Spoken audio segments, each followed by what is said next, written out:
ಪ್ರಶಸ್ತಿ ಸಿಕ್ಕಾವ. ಆದರೆ ಇವತ್ತು ನನ್ನ ಜನ್ಮಭೂಮಿ ಧಾರವಾಡ, ನನ್ನ ಕರ್ಮಭೂಮಿ ರಾಯಚೂರು.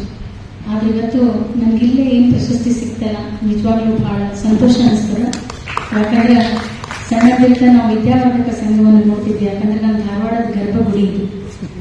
ಈ ಗುಡಿಯಲ್ಲಿ ಒಂದು ಪ್ರಶಸ್ತಿ ನಾನು ತಗೋಬೇಕಂತ ಬಹಳ ಆಸೆ ಇತ್ತು ನನಗೆ. ಯಾಕಂದ್ರೆ ಈ ಒಂದು 7-8 ವರ್ಷದಿಂದ ನಮಗೆ ಶಿವಳ್ಳಿ ಸರ್ ಬಂದಿದ್ರು, ಅವ್ರ ಅಧ್ಯಕ್ಷರು. ನಾನು ಒಂದ್ಸಲ ಕರೆಸ್ತೀನಿ ನಮ್ಮ ವಿದ್ಯಾವರ್ಧಕ ಸಂಘಕ್ಕೆ ಅಂತ ಹೇಳಿದ್ರು. ನಾನು ಪ್ರೆಸೆಂಟೇಷನ್ ಸ್ಕೂಲ್ ಒಳಗೆ ಏನು ಓದ್ಲಿಕ್ಕೆ ಅವಾಗ ನಾವು ಹೊರಗಿಂದ ಒಂದು ದೊಡ್ಡ ಪ್ರೋಗ್ರಾಮ್ ನಡೆಯಬೇಕಾದ್ರೆ ಈ 30 ವರ್ಷದಿಂದ ನಾನು ಯಾವಾಗ SSLC ಮುಗಿಸಿದ್ದೆ ಅವಾಗ ಒಂದು ಆಸೆ ಇತ್ತು ನನಗೆ. ಆಮೇಲೆ ಬೆಲ್ಲದ ಅಜ್ಜಾರ ನಮ್ಮ ಮನೆಗೆ ಬರ್ತಿದ್ರೆ. ಯಾಕಂದ್ರೆ ನಾನು SK ಅಗ್ನಿಹೋತ್ರಿ ಅವ್ರ ಮೊಮ್ಮಗಳು, ದೊಡ್ಡ ಮಗನ ಮಗಳು. ನಾನು ಅಜ್ಜಾರ್ ಬರ್ಬೇಕಾದ್ರೆ ನಾವು ದೂರತ್ಲೆ ನಿಂತು ನೋಡ್ತಿದ್ವಿ. ಅವ್ರಿಗೆ ನೋಡದೆ ಒಂದು ಹಬ್ಬ ನನಗೆ. ಇವತ್ತು ಅವರ ಹೆಸರಿನಲ್ಲಿ ಈ ದತ್ತಿ ಪ್ರಶಸ್ತಿ ಈ ವಿದ್ಯಾವರ್ಧಕ ಸಂಘದಲ್ಲಿ ಸಿಕ್ಕಿದ್ದು ನಿಜವಾಗ್ಲೂ ನನ್ನ ಭಾಗ್ಯ ಅಂತ ಅವರಿಗೆ ನಮಸ್ಕಾರಗಳನ್ನು ನೀಡಲಿಕ್ಕೆ ಇಷ್ಟಪಡ್ತೀನಿ. ಆಮೇಲೆ ಇವತ್ತು ಈ ಪ್ರಶಸ್ತಿ ಕೊಟ್ಟಿದ್ದು ಒಂದು ಕವಿತಾ ಮಿಶ್ರಾನಿಗೆ ಕೊಟ್ಟಂತ ಪ್ರಶಸ್ತಿ ಅಲ್ಲ, ಇದು ಬೂದಿ ಮುಚ್ಚಿದ ಕೆಂಡದಂತಿರುವಂತಹ ಸಾವಿರಾರು ಕವಿತಾ ಮಿಶ್ರಗಳಿಗೆ, ರೈತ ಮಹಿಳೆಯರಿಗೆ, ಅವರ ಶ್ರಮಕ್ಕೆ, ಅವರ ಪ್ರತಿಫಲಕ್ಕೆ, ಅವರ ಬೆಂಬಲಕ್ಕೆ ಕೊಟ್ಟಂತ ಪ್ರಶಸ್ತಿ ಅಂತ ಬಹಳ ಹೆಮ್ಮೆಯಿಂದ ಹೇಳಲಿಕ್ಕೆ ಇಷ್ಟಪಡ್ತೀನಿ. ತಂಪು. ಆಮೇಲೆ ಇವತ್ತು ನಾವು ಹುಟ್ಟಿದಂತ ಊರೊಳಗ ಈ ತಂಪು ವಾತಾವರಣದೊಳಗ ಇಂಥ ಹೊಲ ಮನೆಯೊಳಗ ನಮಗೆ ಕಷ್ಟ ಅನ್ನೋದು ಗೊತ್ತಿದ್ದಿಲ್ಲ. ಆದ್ರೆ ರಾಯಚೂರು ಜಿಲ್ಲೆ ಏನಿದೆ ಎಲ್ಲ ಸ್ವಲ್ಪ ಟೆಂಪರೇಚರ್ ಹೆಚ್ಚಿಗೆ. ಆಮೇಲೆ ನಮ್ಮಲ್ಲಿ ಇರುವಂತಹ ಫಲವತ್ತಾದ ಭೂಮಿ ಅಲ್ಲಿಲ್ಲ, ಗುಡ್ಡ ಕಲ್ಲು, ಆಮೇಲೆ ಮಳೆನೂ ಭಾಳ ಬರುವುದಿಲ್ಲ. ಅಂಥ ಟೈಮ್ ಒಳಗೆ ನನಗೂ ಆ ಊರೊಳಗೆ ಇರಕ್ಕೆ ಆಗತ್ತಿದ್ದಿಲ್ಲ. ಯಾಕಂದ್ರೆ ಭಾಳ ಸಣ್ಣ ಹಳ್ಳಿತ್ತು. ನಾನು ಗಂಡಗ ಅಲ್ಲಿಂದ ಕರ್ಕೊಂಡು ಹೋಗ್ಬೇಕಂತ ಮಾಡಿದ್ದೆ ನಾನು ನೌಕರಿ ಮಾಡಿ. ಆದ್ರೆ ನಮ್ಮ ಗಂಡನ ಮನೆಯೊಳಗೆ ಹೆಣ್ಮಕ್ಳು ಹೊರಗಡೆ ಹೋಗಿ ಕೆಲಸ ಮಾಡ್ಲಿಕ್ಕೆ ಅವಕಾಶ ಇದ್ದಿಲ್ಲ, ನನಗೆ ಕಳಿಸ್ಲಿಲ್ಲ. ನಮ್ಮಮ್ಮ ಒಂದು ಫೋನ್ ಹಚ್ಚಿದ್ದೆ, ನಾನು ಹೆಂಗಾರ ಮಾಡಿ ಇಲ್ಲಿಂದ ಬಿಟ್ಟು ನಿನ್ನ ಜೊತೆ ಇರ್ತೀನಿ ಕೆಲಸ ಮಾಡಿಕೊಂಡು ಅಂತ. ಆದ್ರೆ ಒಂದು ಹೆಣ್ಮಗಳ ಜೀವನದೊಳಗೆ ಟರ್ನಿಂಗ್ ಪಾಯಿಂಟ್ ಬರೋದು ತವ್ರ ಮನೆಯವರು ಕೊಟ್ಟಂಥ ಸಂಸ್ಕಾರದಿಂದ. ನನ್ನ ತಾಯಿ ನನಗೊಂದು ಮಾತು ಹೇಳಿದ್ರು 30 ವರ್ಷದಿಂದ, ಕೊಟ್ಟ ಹೆಣ್ಣು ಕುಲಕ್ಕೆ ಹೊರಗೆ ನಿನಗೇನಾದ್ರು ಮಾಡೋದಿದ್ರೆ ನಿನ್ನ ಗಂಡನ ಮನೆಯೊಳಗೆ ನೀ ಮಾಡಿ ತೋರಿಸು, ಅಂದ್ರಷ್ಟೇ ನಿನ್ನ ತವ್ರ ಮನೆಯವ್ರಿಗೆ ಮರ್ಯಾದೆ ಇರ್ತದಂತ. ಅದಕ್ಕೋಸ್ಕರ ಆ ಚಾಲೆಂಜನ್ನು ನಾನು ಸ್ವೀಕಾರ ಮಾಡಿ ನನಗೆ ಕೊಟ್ಟಿದ್ದು ಒಂದು ಗುಡ್ಡ. ಅಲ್ಲಿ ಬರೀ ಕಲ್ಲಿತ್ತು. ಆ ಕಲ್ಲು ತೆಗಿಬೇಕಾದ್ರೆ ಕೈಯೆಲ್ಲ ತೂತು ಬೀಳುತ್ತಿತ್ತು. ಯಾಕಂದ್ರೆ ನಾನು ಒಂದು ಮಧ್ಯಮ ವರ್ಗದ ಸಾಧಾರಣ ಮಹಿಳೆಯಾಗಿದ್ದೆ. ಚಾಲೆಂಜಸ್ ಭಾಳಿತ್ತು. ನೀರು ಬೀಳಿಲ್ಲ, ಇವತ್ತಿಗೂ ನೀರು ಭಾಳಿಲ್ಲ. ನನ್ನ ಹೊಲದೊಳಗೆ ಭಾಳ ಕಡಿಮೆ ನೀರೈತಿ.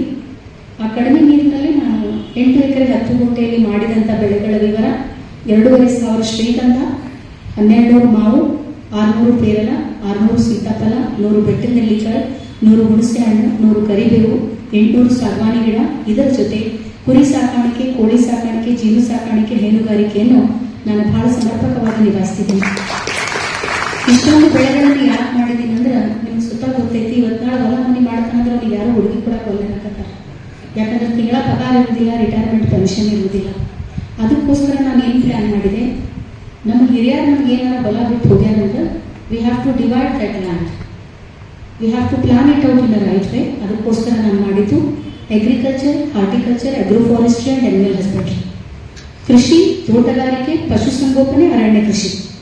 ಕೃಷಿದೊಳಗ ಅಲ್ಪಾವಧಿ ಬೆಳೆ ಅಂದ್ರೆ 3 ತಿಂಗಳೊಳಗೆ ಬಂದ್ಬಿಡ್ತದೆ. ಹಣ್ಣಿನ ಬೆಳೆಗಳು ಮಧ್ಯಮಾವಧಿ ಬೆಳೆಗಳು ಅಂದ್ರೆ 2-30 ವರ್ಷ ತನಕ ಬರ್ತಾವೆ. ಇನ್ನು ಅರಣ್ಯ ಕೃಷಿ ಅಂತರೊಳಗೆ ನಾನು ಸೆಲೆಕ್ಟ್ ಮಾಡಿದ್ದು ಶ್ರೀಗಂಧ ಸೆಲೆಕ್ಟ್ ಮಾಡಿದ್ದು. ಆಮೇಲೆ ಪಶುಸಂಗೋಪನೆ. ಇನ್ನು ಶ್ರೀಗಂಧ ಬೆಳೆಬೇಕಾದ್ರೆ 12-15 ವರ್ಷ ನಾವು ಬರೀ ಶ್ರೀಗಂಧ ನೋಡ್ಕೊಂಡು ಕೂತ್ರು ಮನೆತನ ನಡೆಯುವುದಿಲ್ಲ. ಯಾಕಂದ್ರೆ ನಾವೆಲ್ಲ ಮಧ್ಯಮ ವರ್ಗದ ಸಾಧಾರಣ ಮಹಿಳೆಯರಿಗೆ, ಆಮೇಲೆ ಬಡತನ ರೇಖೆಗಿಂತ ಕೆಳಗಿದ್ದೇವೆ. ಸೊ ಇನ್ನು 12-15 ವರ್ಷ ಮನೆತನ ನಡೆಸಿ ನಮ್ಮ ಮನೆತನ ನಡಿಬೇಕು. ಅದಕ್ಕೋಸ್ಕರ ನಾನು ಆಯ್ಕೆ ಮಾಡ್ಕೊಂಡಿದ್ದು ಪೇರಲ, ಮಾವು, ಸೀತಾಫಲ. ಅಂದ್ರೆ from every season farmer must get income. ಪೇರಲ ಸೀಸನ್ ಪೇರಲ ದುಡ್ಡು, ಮಾವು ಸೀಸನ್ ಮಾವು ದುಡ್ಡು, ಸೀತಾಫಲ ಸೀಸನ್ ಅಂದ್ರೆ ಮನೆತನ ನಡೆಸ್ಕೊಂಡು ಹೋಗ್ಬೇಕು. ಇನ್ನು 45-50 ವರ್ಷ ಆದಾಗ ನಮ್ಮ ಕೈಯಾಗ ರೊಕ್ಕಿಲ್ಲ ಅಂದ್ರೆ ಮಗ ಸೊಸಿ ಸಿಗುದಿಲ್ಲ. ನಮಗೆ ನಾವು ಒಜ್ಜಕ್ಕಿ, ನಾವು ಬಾಜುಕ್ ನಿಂತರು ಒಳಗೆ ಹೋಗಿ ನಮ್ಮ ಫ್ರೆಂಡ್ಸ್ ಬಂದಾಗ ನಮಗೆ ಒಳಗೆ ಕಳಿಸ್ತಾರೆ ಅಂತ ಜಗತ್ತೊಳಗೆ ನಾವು ಬದುಕಾಕತ್ತೀವಿ. ಅದಕ್ಕೋಸ್ಕರ ನಾನು ಆಯ್ಕೆ ಮಾಡ್ಕೊಂಡಿದ್ದ ಬೆಳೆ ಶ್ರೀಗಂಧ. According to the government rate of Karnataka, today's existing price of sandalwood is per kg 15,000 to 20,000. ಅಂದ್ರೆ 15,000 to 20,000 ರೂಪಾಯಿ ಒಂದು kg ಐತಿ. ಒಂದು ಎಕರೆದಿಂದ ಕಡಿಮೆ ಅಂದ್ರೆ ನಾವು 5-6 ಟನ್ ತೆಗಿಬಹುದು. ಅದರ ಅರ್ಥ ಒಂದು ಟನ್ನಿಗೆ 2 ಕೋಟಿ, 6 ಟನ್ ಅಂದ್ರೆ 10-12 ಕೋಟಿ. ಒಂದು ಇಂಜಿನಿಯರ್ ಕೋಟಿಯಲ್ಲಿ ಮಾತಾಡ್ಬೋದು, ಒಂದು ಡಾಕ್ಟರ್ ಕೋಟಿಯಲ್ಲಿ ಮಾತಾಡ್ಬೋದು. ಆದರೆ ಹೆಬ್ಬೆಟ್ಟು ರೈತನು ಕೋಟಿಯಲ್ಲಿ ಮಾತಾಡಬೇಕು. ಅದಕ್ಕೋಸ್ಕರ ನಾನು ಆಯ್ಕೆ ಮಾಡಿಕೊಂಡಂತ ಬೆಳೆ ನಮ್ಮ ಕರ್ನಾಟಕದ ಹೆಮ್ಮೆ, ನಮ್ಮ ಕರ್ನಾಟಕದ ಹೊನ್ನ ಕಳಸ ಶ್ರೀಗಂಧ. ಯಾಕಂದ್ರೆ ಕೋಟಿಗಟ್ಟಲೆ ಬೆಳೆ ತೆಗೆಯಕ್ಕೆ ಪ್ರಾರಂಭ ಮಾಡಿದ್ಮೇಲೆ ಮಗ ಸೊಸಿ ಅಲ್ಲ ಮೊಮ್ಮಕ್ಕಳು ನಮ್ಗೆ ಕ್ಯೂ ಒಳಗೆ ನಿಂದಿರ್ತಾರ, ನಮ್ಮ ಅಜ್ಜ ಅಜ್ಜಿ ಕಡೆ ರೊಕ್ಕದ ಅಂತ ಹೇಳಿ. ಯಾಕಂದ್ರೆ ಅದು ನ್ಯಾಚುರಲ್. ಅಂತ ಒಂದು ಪ್ರಯತ್ನವನ್ನು ನನ್ನ ಹೊಲದಲ್ಲಿ ನಾನು ಮಾಡಿದ್ದು. ಇದರ ಜೊತೆ ಇವತ್ತು ನಾನು ಈ ಪ್ರೋಗ್ರಾಮಿಂಗ್ ಬರ್ತಿದ್ದಕ್ಕೆ ನನಗೆ ಸರ್ ಇವತ್ತು ಕೃಷಿ ಸೇವಾ ಗೌರವಕ್ಕೆ ಕರೆದಿಲ್ಲ. ನಾನು ಮುಂಜಾನೆ 5:30 ಎದ್ದು 25ರಿಂದ 50 ನನ್ನ ದನ ಮತ್ತು ಎಮ್ಮೆ ಅದಾವು, ಅವ್ರದ್ದು ಹೆಂಡಿ ಕಸ ಬೆಳಿತೀನಿ. ಯಾಕಂದ್ರೆ ನಾನು 5:30 ಹೇಳಿಲ್ಲ ಅಂದ್ರೆ ಲೇಬರ್ 9 ಗಂಟೆಗೆ ಎದ್ದಿರ್ತಾರೆ. ಮೊದಲು ನಾವು ನಮ್ಮ ಕೆಲಸ ಮಾಡೋದು ಕಲಿಬೇಕು. ಇದರ ಜೊತೆ ನಾನು 35ರಿಂದ 40 ಕುರಿಗಳನ್ನು ಮೇಯಿಸ್ಕೊಂಡು ಬರ್ತೀನಿ. 200ರಿಂದ 400 ಕೋಳಿಗಳಿಗೆ ಕಾಳು ಹಾಕ್ತೀನಿ. ನನ್ನ ಬುದ್ಧಿಶಕ್ತಿಯನ್ನು ನನ್ನ ಲೇಬರ್ ಮೆಂಟಾಲಿಟಿಗೆ ಸೆಟ್ ಮಾಡಿಕೊಂಡು ಅವ್ರ ಜೊತೆ ಕುಂತು ಕೆಲಸ ಮಾಡಿ ನನ್ನ ಬಣ್ಣವನ್ನು ಭೂಮಿ ತಾಯಿ ಕೊಟ್ಟು ಭೂಮಿ ತಾಯಿ ಬಣ್ಣ ನಾನು ತಗೊಂಡಾಗ ಈ ಸನ್ಮಾನ ಸಿಕ್ಕಿದೆ. ಅದಕ್ಕೆ ಯಾವುದೇ ಕೆಲಸ ಸಣ್ಣದಿರುವುದಿಲ್ಲ, ಯಾವುದೇ ಕೆಲಸ ದೊಡ್ಡದಿರುವುದಿಲ್ಲ. ಯಾವ ಕೆಲಸ ನೀವು ಮಂದಿ ಕಡೆ ಬೇಡುವ ಮಾಡ್ತದಲ್ಲ ಅದು ಸಣ್ಣ ಕೆಲಸ. ನಿಮ್ಮ ಮನೆತನಕ್ಕೋಸ್ಕರ ನೀವು ದುಡ್ಡು ತಿನ್ನಾಕತ್ತೀರಂದ್ರೆ ಅದು ದೊಡ್ಡ ಮಾತೆ. ಆಮೇಲೆ ಇವತ್ತು ನಾಳೆ ನಾನು ಹೇಳೋದು, ನೀವು ಸಿಟಿ ಒಳಗೆ 1200-2,500 ಸ್ಕ್ವೇರ್ ಫೀಟ್ ಮನೆ ಕಟ್ಟಿ ಮೆರ್ಯಾಕತ್ತೀರಿ. ನೀವು ತಿಳ್ಕೊಂಡ್ರೆ ನೀವು ಭಾಳ ಸೌಕಾರ ಅಂತ. ಆದ್ರೆ ಒಂದು ರೈತನ ಕಡೆ 1 ಎಕರೆ ಹೊಲ ಇದ್ರು, 1 ಎಕರೆ ಅಂದ್ರೆ 40 ಗುಂಟೆ, 1 ಗುಂಟಾಯಿ ಸಿಕ್ಕೊಟ್ಟು 1000 ಸ್ಕ್ವೇರ್ ಫೀಟ್, 1089 ಸ್ಕ್ವೇರ್ ಫೀಟ್. 1 ಎಕರೆ ಅಂದ್ರೆ 40,000 ಸ್ಕ್ವೇರ್ ಫೀಟ್. ಈ ಜಗತ್ತು ಒಳಗೆ 40,000 ಸ್ಕ್ವೇರ್ ಫೀಟ್ ಒಡೆತನ ಇರುವಂತಹ ಜಮೀನ್ದಾರ ಯಾರು ಅಂದ್ರೆ ರೈತ ಮಾತ್ರ. ಯಾಕಂದ್ರೆ ಜೀವನದ ಸತ್ಯ ನಮಗೆ ಗೊತ್ತೈತಿ. 3 ಅಡಿ ಮಣ್ಣಿನಿಂದ ಬಂದಂತ ಈ ದೇಹ ನಾಳೆ 3 ಅಡಿ ಮಣ್ಣೊಳಗೆ ಹೋಗ್ತೈತಿ. ಅದಕ್ಕೆ ನಾವು ಮೆರೆಯುವುದಿಲ್ಲ. ಆಮೇಲೆ ಇನ್ನೂ ಒಂದೇನಂದ್ರೆ ಈ ಜಗತ್ತೊಳಗೆ ಎಲ್ಲದಕ್ಕೂ ಬೆಲೆ ಕಡಿಮೆ ಆಗ್ಬೋದು, ಆದ್ರೆ ಮಣ್ಣಿಗಿಲ್ಲ. ಎಲ್ಲಕ್ಕಿಂತ ಹೆಚ್ಚು ಬೆಲೆ ಬಾಳುವಂತಹ ವಸ್ತು ಈ ಜಗತ್ತೊಳಗೆ ಯಾವ್ದು ಹೋಯ್ತಂದ್ರೆ ಹೊನ್ನು, ಹೆಣ್ಣು, ಮಣ್ಣು. ನಮ್ಮ ಹತ್ತಿ ಟೈಮ್ ಒಳಗೆ 200 ರೂಪಾಯಿಗೆ ಎಕರೆ ಇದ್ದ ಹೊಲ ಇವತ್ತು ನಮ್ಮ ಹತ್ತಿ ಹೊಲ ನಾವು ಮಾರಾಕತ್ತಿದ್ 1 ಕೋಟಿಗೆ 1 ಎಕರೆ ನಡೆದು. ಅದರ ಅರ್ಥ ಏನಂದ್ರ 100 ಪಟ್ಟು ಯಾವ್ದಾದ್ರು ಬೆಳೆಯಕತ್ತಂದ್ರೆ ಭೂಮಿನೇ ಬೆಳೆಯಕತ್ತದ. ಅದಕ್ಕೆ ನಾನು ರೈತರಿಗೆ ಹೇಳೋದು ಒಂದೇ ಮಾತು, ನಿಮ್ ಹಿರಿಯರು ಏನಾದ್ರು ನಿಮ್ಗೆ 1 ಎಕರೆ ಹೊಲ ಬಿಟ್ಟು ಹೋಗ್ಯಾರಂದ್ರ ಅದನ್ನ ರೈಟ್ಗೆ ಹೇಳೋದು. Agriculture, horticulture, agro forestry and animal husbandry type ನೀವು ಪ್ಲಾನ್ ಮಾಡಿದ್ದೆ ಆದಲ್ಲಿ ನೀವು ಎಲ್ಲೇ ಹೋಗಿ ಮಲ್ಟಿನ್ಯಾಷನಲ್ ಕಂಪ್ನಿ ಒಳಗೆ ಕೆಲಸ ಮಾಡಕ್ ಹೋಗ್ರಿ, ನಿಮ್ಮ ಹೆಂಡತಿ ಮಕ್ಕಳ ಖರ್ಚು ತೆಗೆದು ವಾಪಸ್ ನೀವು ಊರಿಗೆ ಬಂದಾಗ ನಿಮ್ ಕೈಯಾಗ 1 ಕೋಟಿ ಇರುವುದಿಲ್ಲ. ಆದ್ರೆ ನಿಮ್ ಹಿರಿಯರ ಹೊಲದೊಳಗೆ ನೀವು 1 ಎಕರೆ ಒಳಗೆ ದುಡ್ಡು ತಿಂದ್ರಂದ್ರ 12ರಿಂದ 15 ವರ್ಷದೊಳಗೆ ನಾ ಬರೆದು ಕೊಡ್ತೀನಿ 1 ಎಕರೆದೊಳಗೆ 10 ಕೋಟಿ ತೆಗಿಬಹುದು. ಯಾಕಂದ್ರೆ ಭೂಮಿಗೆ ಅಷ್ಟು ಬೆಲೆ ಇದೆ, ಭೂಮಿಗೆ ಅಷ್ಟು ಡಿಮಾಂಡ್ ಐತಿ. ಯಾಕಂದ್ರೆ ನಾನು ಈಗ ಬಹಳಷ್ಟು ಪ್ಲಾನ್ ಮಾಡ್ಲಿಕ್ಕೆ ಹೋಗುದು ಸಾಫ್ಟ್ವೇರ್ ಇಂಜಿನಿಯರ್ಸ್ ಹೊಲಾನ ಪ್ಲಾನ್ ಮಾಡಕತ್ತೀನಿ. ಅವ್ರು ಏನ್ ಹೇಳಕತ್ತಾರ, ನಮ್ಗೆ ಕಾರ್ಪೊರೇಟ್ ಒಳಗೆ ಕೆಲಸ ಮಾಡಿ ಸಾಕಾಗ್ಬಿಟ್ಟು we are well dressed but we are mentally depressed. ನಮಗೆ ಈ ಪ್ರೆಷರ್ ತಡ್ಕೊಳಕ್ ಆಗಬಲ್ದು. ನಾವು ವಾಪಸ್ ಮತ್ತ ನಮ್ಮ ಮಣ್ಣಿನ ಜೊತೆ ಕೆಲಸ ಮಾಡ್ಬೇಕಂತ ಮಾಡಿವಿ ಮೇಡಮ್, ಪ್ಲೀಸ್ ನಮಗೆ ಗೈಡ್ ಮಾಡ್ರಿ ಅಂತ ಹೇಳಕತ್ತಾರ. ಅದರ ಅರ್ಥ ಮರಳಿ ಮಣ್ಣಿಗೆ. ಯಾಕಂದ್ರೆ ಕರೋನಾ ಬಂದು ಎಲ್ಲಾ ಟೈರ್ ಪಂಚರ್ ಆದ್ರೂ ಎಲ್ಲಾರ ಮನೆಯೊಳಗೆ 3 ಹೊತ್ತಿನ ಊಟ ಕೊಟ್ಟಿದ್ ರೈತ, 3 ಹೊತ್ತಿನ ಕಾಯಿಪಲ್ಲೆ ಕೊಟ್ಟಿದ್ ರೈತ, 3 ಹೊತ್ತಿನ ಹಣ್ಣು ಹಂಪಲಿ ಕೊಟ್ಟಿದ್ ರೈತ, 3 ಹೊತ್ತಿನ ಹಾಲು ಮೊಸರು ತುಪ್ಪ ಕೊಟ್ಟಿದ್ ರೈತ. ಈ ಜಗತ್ತೊಳಗೆ ಎಲ್ಲ ಅಳಿತದ, ಅನ್ನ ಅಳಿಯುವುದಿಲ್ಲ. ಯಾಕಂದ್ರೆ ಯಾವತ್ತು ಅನ್ನ ಅಳಿತದಲ್ಲ ಅವತ್ತು ಜಗತ್ತು ಮುಳುಗ್ತದ. ಅದಕ್ಕೆ ನಾನೇನ್ ಹೇಳ್ತೀನಿ, ನಮಗೇನಾರ ನಮ್ಮ ಹಿರಿಯರ ಹೊಲ ಬಿಟ್ಟು ಹೋಗ್ಯಾರ. ಯಾಕಂದ್ರೆ ಒಂದು ಇಂಜಿನಿಯರ್ ಅನ್ಬೋದು, ಒಂದು ಡಾಕ್ಟರ್ ಅನ್ಬೋದು, ಆದ್ರೆ ನಮಗ್ ಜಮೀನ್ದಾರ ಅಂತ ಅದು 1 ಎಕರೆ ಹೊಲ ಆದ್ರೂ ಪರವಾಗಿಲ್ಲ. ಜಮೀನ್ದಾರ ಅನಿಸ್ಕೋಬೇಕಂದ್ರೆ ಪುಣ್ಯದಾಗ ಎಲ್ಲರಿಗೂ ಬರುವುದಿಲ್ಲ ಪುಣ್ಯ. ಅದಕ್ಕೆ ನಮ್ಮ ಕ್ಷೇತ್ರದ ರೈತರಿಗೆ ಹೇಳೋದು ಒಂದು ಮಾತು, ಇವತ್ತು ನಾಳೆ ನಾವು ಎಲ್ಲಾ ಕೆಲಸ ಮಾಡಕತ್ತೀವಿ, ಎಲ್ಲಾ ಕಷ್ಟಪಡಕತ್ತೀವಿ, ಆದ್ರೆ ನಮಗ ಫೀಡ್ಬ್ಯಾಕ್ ಬರ್ತಿಲ್ಲ ಅಂದ್ರೆ ಎಕಾನಾಮಿಕಲಿ ವಿ ಆರ್ ನಾಟ್ ಫಿಟ್. ಅದಕ್ಕೋಸ್ಕರ ನೀವು ಏನ್ ಮಾಡ್ಬೇಕಂದ್ರೆ ನಿಮ್ಮ ಹೊಲವನ್ನ ಕೃಷಿ, ತೋಟಗಾರಿಕೆ, ಅರಣ್ಯ ಕೃಷಿ, ಪಶುಸಂಗೋಪನೆ ಈ ತರ ಸಮಗ್ರ ಬೇಸಾಯ ಪದ್ಧತಿಗಳನ್ನು ನೀವು ಅಳವಡಿಕೆ ಮಾಡಿಕೊಂಡಾಗ ಆಟೋಮೆಟಿಕ್ಲಿ ನೀವು ನೆಕ್ಸ್ಟ್ ಲೆವೆಲ್ಗೆ ಹೋಗ್ತೀರಿ. ಅದರ ಪ್ರಯತ್ನ ನಾನು ಇಲ್ಲಿ ಮಾಡಿದ್ದು.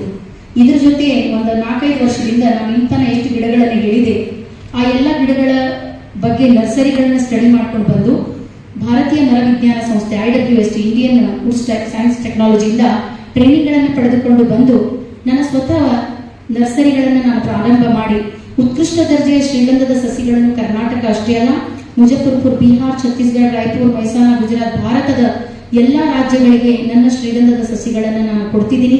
ಅದ್ರ ಜೊತೆ ಒಳ್ಳೆ ಪ್ರಾಕ್ಟೀಸಸ್ ಹೇಳ್ತಿದ್ದೀನಿ, ಒಳ್ಳೆ ಕನ್ಸಲ್ಟೆನ್ಸಿನ ತಗೊಂಡಿದ್ದೀನಿ. So today I feel proud to say this along with the farm woman, I am a woman entrepreneur in agriculture. ಅಂದ್ರೆ ನಾವು ಕೃಷಿಯನ್ನ ಒಂದು ಕಸಬನ್ನಾಗಿ ತಗೊಳ್ಳೋದಕ್ಕಿಂತ ಒಂದು ಉದ್ಯೋಗವನ್ನ ಯಾವ ತರವಾಗಿ ಚೇಂಜ್ ಮಾಡ್ತೀವಿ ಅನ್ನೋದ್ರೊಳಗೆ ಟರ್ನಿಂಗ್ ಪಾಯಿಂಟ್ ಇರೋದು. ಆ ನಿಟ್ಟೊಳಗ ನಾನು ನಮ್ಮ ಧಾರವಾಡದ ರೈತರಿಗೆ ಹೇಳಲಿಕ್ಕೆ ಇಷ್ಟಪಡ್ತೀನಿ. ಯಾಕಂದ್ರೆ ಇವತ್ತು ಬೆಲ್ಲದ್ ಸರ್ ಅವರು ಏನ್ ಈ ದತ್ತಿ ಪ್ರಶಸ್ತಿಯನ್ನು ಕೊಡ್ತಿದ್ದಾರೆ, ಆ ಸಾಲಿನಲ್ಲಿ ಬಹಳಷ್ಟು ನಮ್ಮ ರೈತರು ಬರಬೇಕು. ಒಂದು ಹೆಜ್ಜೆ ನೀವು ಮುಂದುವರೆದು ಸ್ವಲ್ಪ, ಯಾಕಂದ್ರೆ ನಾನೇನು ಹೇಳ್ತೀನಿ, ಶ್ರೀಗಂಧ ನಮ್ಮ ಕರ್ನಾಟಕದ ಕಳಸ. ಆಮೇಲೆ ಬಹಳಷ್ಟು ಮಂದಿ ತಿಳಿಯೊಳಗೆ ಒಂದು ತಲೆಗೆ ಏನೈತೆ ಅಂದ್ರೆ protection is a major problem in sandalwood. ಅದಕ್ಕೋಸ್ಕರ ನಾನು ನನ್ನ ಹೊಲದಲ್ಲಿ 2,500 ಶ್ರೀಗಂಧದ ಮರಗಳನ್ನು ಏನು ಬೆಳೆದಿದ್ದೀನಿ, ಎಲ್ಲಾ ಮರಗಳಿಗೆ ಕಬ್ಬಿಣದ ಕಟಾಂಜನ್ ಹಾಕ್ಬಿಟ್ಟಿನಿ. ಆಮೇಲೆ ಅದಕ್ಕೆ ಸ್ಕ್ರೂ ಹಾಕಿಲ್ಲ, ವೆಲ್ಡಿಂಗ್ ಮಾಡಿಸಿನಿ. ಅದನ್ನ ಕಟ್ ಮಾಡ್ಬೇಕಂದ್ರೆ ಅವರಿಗೆ ಕರೆಂಟ್ ಬೇಕಾ, ಆಮೇಲೆ ಅದನ್ನ ಕಟ್ ಮಾಡ್ಬೇಕಾದ್ರೆ ಡ್ರಿನ್ ಅಂತ ಆವಾಜ್ ಬರ್ತದೆ, ಆಮೇಲೆ ಬೆಂಕಿ ಕಿಡಿ ಬರ್ತಾವ. ಆಟೋಮೆಟಿಕ್ಲಿ ಡಾಗ್ ಸ್ಕ್ವಾಡ್ ಅಟ್ರಾಕ್ಟ್ ಆಗ್ತದೆ, ಯಾಕಂದ್ರೆ ನಮ್ಮ ಹೊಲದೊಳಗೆ 16 ಮೈಲ್ ಸ್ಕ್ವಾಡ್ ಅದ. ಆಮೇಲೆ ಅದ್ರ ಜೊತೆ ನಾವು ಒಂದು ಗಿಡನೂ ಏನು ಡ್ಯಾಮೇಜ್ ಆಗ್ಲಾರ್ದಂಗ ತೋಟದೊಳಗೆ ಮನಿ ಮಾಡ್ಕೊಂಡು 5 ಲೇಬರ್ ಫ್ಯಾಮಿಲಿ ತಗೊಂಡು ಒಂದು ವಾಚ್ಮ್ಯಾನ್ ನಾವು ಇಟ್ಟಿಲ್ಲ. 6ರಿಂದ 9 ಒಬ್ನು, 9ರಿಂದ 12 ಒಬ್ನು, 12ರಿಂದ 3 ಒಬ್ನು, 3ರಿಂದ 6 ಒಬ್ನು. ಯಾಕಂದ್ರೆ ಒಬ್ಬನಾದ್ರೆ ಮಕ್ಕೊಂಡ್ಬಿಡ್ತಾನ, ಆಮೇಲೆ ಸ್ಮಗ್ಲರ್ ಜೊತೆ ಇಂಟರ್ ರಿಲೇಟೆಡ್ ಆಗ್ಬಿಡ್ತಾನೆ. ಸೊ ಎಷ್ಟು ಮಂದಿಗೆ ನಾವು ಬೇರೆ ಬೇರೆ ಇಡ್ತೀವಿ ಅಷ್ಟು ಅವ್ರ ಸೀಕ್ರೆಟ್ಸ್ ಎಲ್ಲ ನಾವು ಬಂದ್ಬಿಡ್ತಾವೆ. ಅದಕ್ಕೋಸ್ಕರ ಆ ನಿಟ್ಟೊಳಗೆ ಒಂದು ಪ್ರಯತ್ನ ನೀವು ಮಾಡಿದ್ರೆ, ಯಾಕಂದ್ರೆ ಇವತ್ತು ಕರ್ನಾಟಕ ಸರ್ಕಾರ ಶ್ರೀಗಂಧಕ್ಕೆ ಮುಕ್ತ ಮಾರುಕಟ್ಟೆಗೆ ಅವಕಾಶ ಕೊಟ್ಟಿದ್ದಾರೆ. ಮೊನ್ನೆ ಜನವರಿ 22, 2023 ಕ್ಯಾಬಿನೆಟ್ ಬಿಲ್ ಪಾಸ್ ಆಗಿದೆ. ಸೊ ಆ ಟೈಪ್ ನೀವೇನಾದ್ರೂ ಪ್ಲಾನ್ ಮಾಡಿದ್ರೆ ಅಂದ್ರೆ 1 ಎಕರೆಗೆ ಹಿರಿಯರ ಹೊಲದೊಳಗೆ 12ರಿಂದ 15 ವರ್ಷಕ್ಕೆ ನೀವು ಕಡಿಮೆ ಅಂದ್ರೂ 12ರಿಂದ 15 ಕೋಟಿ ತೆಗಿಬಹುದು. ಯಾಕಂದ್ರೆ ಎಣ್ಣೆ ಬೇಡ, ಔಷಧ ಬೇಡ, ಗೊಬ್ಬರ ಬೇಡ, ಲೇಬರ್ ಬೇಡ, ನೀರು ಬೇಡ. ಯಾಕಂದ್ರೆ ಅರಣ್ಯ ಬೆಳೆ ಅದು. ಇವತ್ತು ನಾವು ಕೃಷಿ ಒಳಗೆ ಯಾಕೆ ಕೆಳಗೆ ಬೀಳಕತ್ತೀವಿ ಅಂದ್ರೆ ನಮ್ಮ ಕಡೆ ಲೇಬರ್ ಇಲ್ಲ, ಲೇಬರ್ ಓಡ್ಕೊಂತಾರೆ, ಎಣ್ಣೆ ಔಷಧದ ಗೊಬ್ಬರ ಇಲ್ಲ, ಅದಕ್ಕೆ ಕೂಡ್ಲಾಕೊಂಡು ಸಹಾಯಕತ್ತೀವಿ. So my suggestion to you, try to reduce the cost of cultivation and divide the resources of income. ನಿಮ್ಮ ಕೃಷಿಯ ವೆಚ್ಚವನ್ನು ಕಡಿಮೆ ಮಾಡ್ರಿ, ಇದರ ಜೊತೆ ನಿಮ್ಮ ಕೃಷಿಯ ಮೂಲಗಳನ್ನು ವಿಭಜನೆ ಮಾಡ್ರಿ. ಒಂದರ ಮೂಲದಿಂದ ತಗೋಬೇಡ್ರಿ. ಆ ಮೂಲ ಬಿತ್ತಂದ್ರೆ ನೀವು ಬಿತ್ತು ಬಿಡ್ತೀರಿ. ಬೇರೆ ಬೇರೆ ಮೂಲಗಳಿಂದ ತಗೊಂಡಾಗ ಒಂದು ಬಿತ್ತಂದ್ರೆ ಇನ್ನೊಂದು ಹಿಡ್ಕೊಂತೈತಿ, ಇನ್ನೊಂದು ಬಿಟ್ಟರು ಇನ್ನೊಂದು ಹಿಡ್ಕೊಂತೈತಿ. ಅವಾಗ ನಿಮ್ಮ ಕೃಷಿ ವಜ್ಜೆ ಆಗೋದಿಲ್ಲ. ಯಾಕಂದ್ರೆ ಮುಂದೆ ಒಂದು ದಿವಸ ಬರ್ತದೆ. ಇವತ್ತು ನಮ್ಗೆ ಸಾಫ್ಟ್ವೇರ್ ಟೆಕೀಸ್ ಕಾಲ್ ಮಾಡ್ತಾರೆ, ಅವ್ರ ಪ್ರೆಸಿಡೆಂಟ್ಸ್ ಕಾಲ್ ಮಾಡ್ತಾರೆ, ನಮ್ಗೆ ಏನು ಬೇಡ, ಒಂದು 20 ಎಕರೆ ಹೊಲ ಕೊಡ್ರಿ ಮೇಡಮ್, ನೀವು ಮೇಂಟೈನ್ ಮಾಡ್ರಿ, ನಾವು ಲಾಸ್ಟಿಗೆ ಬಂದು ಅಲ್ಲೇ ಒಂದು ಸಣ್ಣ ಮನೆ ಕಟ್ಟಿ ಕೊಟ್ಬಿಟ್ರೆ ನಾವು ಅಲ್ಲೇ ಇರ್ತೀವಿ. To come back to our motherland. ನಮ್ಮ ಮಣ್ಣು, ಯಾಕಂದ್ರೆ ನಮ್ಮ ಕರ್ಮ ಭೂಮಿ ಏನೈತಲ್ಲ ಅದು ಎಲ್ಲಕ್ಕಿಂತ ದೊಡ್ಡದು. ಆಮೇಲೆ ಇವತ್ತು ನಾನು ನಿಮ್ಮ ಮುಂದೆ ಮಾತಾಡಕತ್ತೀನಿ ಅಂದ್ರೆ ನಾನು ಯಾವಾಗಲೂ ಎದ್ದಿಲ್ಲ. ಕೃಷಿ ಕ್ಷೇತ್ರ ಹೆಂಗಂದ್ರೆ ಭಾಳ ಸಲ ಬೆಳಿಬೇಕಾಗ್ತೈತಿ, 1000 ಸಲ ಮಣ್ಣಾಗಿರ್ತೈತಿ, 1 ಸಲ ಬಂಗಾರ ಆಗಿರ್ತದೆ. ಇವತ್ತು ನಾನು ಹೇಳೋದಕ್ಕಿಂತ ಹೆಚ್ಚಿಗೆ ವಿಶ್ವಾಸ ಇರೋದು ಬೀಳೋದ್ರ ಮೇಲೆ. ಯಾಕಂದ್ರೆ ಯಾವ ಮನುಷ್ಯ ಬೀಳ್ತಾನ ಅವನ ಮೇಲೆ ಎದ್ದೇಳೋದು. ನಾನು ಈ ಬಿದ್ದಾಗ ಎಲ್ಲರೂ ನನ್ನ ಕೈ ಬಿಟ್ಟರು, ಆದ್ರೆ ನನ್ನ ಮಣ್ಣು ನನ್ನ ಕೈ ಬಿಟ್ಟಿಲ್ಲ. ಇವತ್ತು ನಾನು ಏನೇ ಅದೀನಂದ್ರೆ ಅದು ಕರ್ನಾಟಕದ ಮಣ್ಣಿನಿಂದ ಮಾತ್ರ. ಯಾಕಂದ್ರೆ ಆ ಮಣ್ಣು ನನ್ನ ಕೈ ಹಿಡ್ಕೊಂಡಿದ್ದಿಲ್ಲ ಅಂದ್ರೆ ನಾನು ನಿಮ್ಮ ಮುಂದೆ ನಿಂದಿರ್ಲಿಕ್ಕೆ ಆಗ್ತಿದ್ದಿಲ್ಲ. ಅದಕ್ಕೆ ಎಲ್ಲಾದರೂ ನೀರು, ಎಂತಾದರೂ ನೀರು, ಎಂದೆಂದಿಗೂ ನೀ ಕನ್ನಡವಾಗಿರು, ಕನ್ನಡವೇ ಸತ್ಯ, ಕನ್ನಡವೇ ನಿತ್ಯ. ಆ ಮಣ್ಣ ನನಗೆ ಮರ್ಯಾದೆ, ಈ ಗೌರವ, ಇವತ್ತು ಕವಿತಾ ಮಿಶ್ರಾನ ಅಸ್ತಿತ್ವ ಏನೈತಂದ್ರೂ ಅದು ಕೇವಲ ಕರ್ನಾಟಕದ ಮಣ್ಣಿನಿಂದ ಮಾತ್ರ. ನಾನು ಇನ್ನೂ 3 ಜನ್ಮ ಎತ್ತಿ ಬಂದರೂ ಆ ಮಣ್ಣಿನ ಋಣ ತೀರಿಸ್ಲಿಕ್ಕೆ ಆಗೋದಿಲ್ಲ. ಯಾಕಂದ್ರೆ ಒಂದು ಹೆಣ್ಮಗಳ ಎದ್ದು ನಿಂತು ಈ ಥರ ಇಷ್ಟು ಮಂದಿಯೊಳಗೆ ಮಾತಾಡ್ಲಿಕ್ಕೆ ಕಾರಣ ನನ್ನ ತವರು ಮನೆಯವರು ಕೊಟ್ಟಂಥ ಸಂಸ್ಕಾರ, ನನ್ನ ಗಂಡನ ಮನೆಯವರು ಕೊಟ್ಟಂಥ ಸಹಕಾರ. ಯಾಕಂದ್ರೆ ಇವತ್ತಿಲ್ಲಿ ನಮ್ಮ ಅಣ್ಣ ಬಂದಾರ, ನಮ್ಮ ಕಾಕಿದವರು ಬಂದಾರ, ನಮ್ಮ ಅತ್ತಿಗೆ ಬಂದಾರ. ನಾನು ಬಹಳಷ್ಟು ಅವಾರ್ಡ್ಗಳನ್ನು ತೊಗೊಂಡಿನಿ. ಒಂದು 5 ರಾಷ್ಟ್ರ ಪ್ರಶಸ್ತಿ, ಒಂದು ಅಂತಾರಾಷ್ಟ್ರೀಯ ಪ್ರಶಸ್ತಿ, ಬಹಳಷ್ಟು ರಾಜ್ಯ ಪ್ರಶಸ್ತಿ. ಆದರೆ ಇವತ್ತು ಸಿಕ್ಕಂಥ ಪ್ರಶಸ್ತಿ ನನಗೆ ನಿಜವಾಗ್ಲೂ ಬಹಳ ಸಂತೋಷ ಅನಿಸ್ಲಿಕ್ಕೆ. ಯಾಕಂದ್ರೆ ನಾನು ಯಾರ ಮನೆಯಲ್ಲಿ ಹುಟ್ಟಿ ಬೆಳೆದು ಯಾವ ಮನೆಯೊಳಗೆ ಎದ್ದು ಬಂದೀನಿ ಅಂಥವ್ರ ಎದುರಿಗೆ ಈ ಪ್ರಶಸ್ತಿ ನನಗೆ ಇವತ್ತು ಬೆಲ್ಲದ ಸರ್ ಅವರು ಕೊಟ್ಟಾರ. ನಾನು ಈ ಪ್ರಶಸ್ತಿಯನ್ನು ಜೀವಮಾನದಲ್ಲಿ ಮರೆಯುವುದಿಲ್ಲ ಸರ್, ನಿಜವಾಗಿ ಮರೆಯುವುದಿಲ್ಲ. ಇದು ನನಗೆ ನನ್ನ ತವ್ರ ಮನೆಯವ್ರು ಕೊಟ್ಟಂಥ ಎಲ್ಲಕ್ಕಿಂತ ದೊಡ್ಡ ಉಡುಗೊರೆ ಅಂತ ನಾನು ಹೇಳಲಿಕ್ಕೆ ಇಷ್ಟಪಡ್ತೀನಿ. Thank you so much for considering the farm woman. ಆಮೇಲೆ ಇವತ್ತು ಈ ಪ್ರಶಸ್ತಿ ಕರ್ನಾಟಕದ ಎಲ್ಲ ರೈತ ಮಹಿಳೆಯರಿಗೆ ಕೊಟ್ಟಂತ ಪ್ರಶಸ್ತಿ ಅಂತ ಬಹಳ ಹೆಮ್ಮೆಯಿಂದ ಹೇಳಲಿಕ್ಕೆ ಇಷ್ಟಪಡ್ತೀನಿ. ಆಮೇಲೆ ಇದು ಕರ್ನಾಟಕದ ಮಣ್ಣಿಗೆ ಕೊಟ್ಟಂತ ಪ್ರಶಸ್ತಿ. ಇನ್ನೂ ನಾನು ಹೇಳಿದ್ದು ಕರ್ನಾಟಕದ ಮಣ್ಣಿನ ಯಶಸ್ಸಿನ ಕತೆ, ಕರ್ನಾಟಕದ ಮಣ್ಣಿನ ಸಂಘರ್ಷದ ಕತೆ, ಕರ್ನಾಟಕದ ಮಣ್ಣಿನ ಯಶೋಗಾಥೆ ಅಂತ ಹೇಳಲಿಕ್ಕೆ ಬಹಳ ಹೆಮ್ಮೆ ಅನಿಸ್ತಿದೆ. ಆಮೇಲೆ ಇನ್ನೊಂದ್ಸಲ ಈ ಧಾರವಾಡದ ಮಣ್ಣಿನಲ್ಲಿ ನಾನೇನು ಹುಟ್ಟಿ ಇವತ್ತು ಆ ಮಣ್ಣಿನ ಮಗಳಾಗಿ ನನಗೆ ಏನು ಕರೆದು ಸನ್ಮಾನ ಮಾಡಿದ್ರು ನಿಜವಾಗ್ಲೂ ಬಹಳ ದೊಡ್ಡ ಮಾತು. ಒಂದು ಬಸವಣ್ಣನ ವಚನದೊಂದಿಗೆ ನನ್ನ ಮಾತನ್ನು ಮುಗಿಸ್ತೀನಿ. ಇವನಾರವ ಇವನಾರವ ಇವನಾರವ ಎಂದೆನಿಸದಿರಯ್ಯ, ಇವನಮ್ಮವ ಇವನಮ್ಮವ ನಮ್ಮ ಮನೆಯ ಮಗನೆಂದೆನಿಸಯ್ಯ, ಕೂಡಲ ಸಂಗಮ ದೇವ. ನಾನು ರಾಯಚೂರು ಜಿಲ್ಲೆಗೆ ಆದರೂ ಇವನಾರವ ಅಂತ ನೀವು ನಮ್ಗೆ ಹೇಳಿಲ್ಲ. ನಿಮ್ಮ ಜಿಲ್ಲೆಗೆ ಕರೆದು ನನಗೆ ಸನ್ಮಾನ ಮಾಡಿ ನನ್ನ ಮಾತುಗಳನ್ನು ಕೇಳಿ ಆ ಬಸವಣ್ಣನ ವಚನಕ್ಕೆ ಒಂದು ಅರ್ಥವನ್ನು ಕೊಟ್ಟಿದ್ದಕ್ಕೆ ನಿಮ್ಮೆಲ್ಲರಿಗೂ ಮನದಾಳದ ನಮಸ್ಕಾರಗಳನ್ನು ಹೇಳ್ತಾ, ಒಕ್ಕಲಿಲ್ಲದ ಊರು ಮಕ್ಕಳಿಲ್ಲದ ಮನೆ ಲೆಕ್ಕವಿಲ್ಲದ ದೇಹಾರ ಮೂರು ದುಃಖ ಕಾಡೆಂದ ಸರ್ವಜ್ಞ. ಯಾವ ಒಕ್ಕಲಿಗನಿಲ್ಲ, ಅಲ್ಲಿ ಲಕ್ಷ್ಮೀನೂ ಇರುವುದಿಲ್ಲ, ಸರಸ್ವತಿನೂ ಇರುವುದಿಲ್ಲ.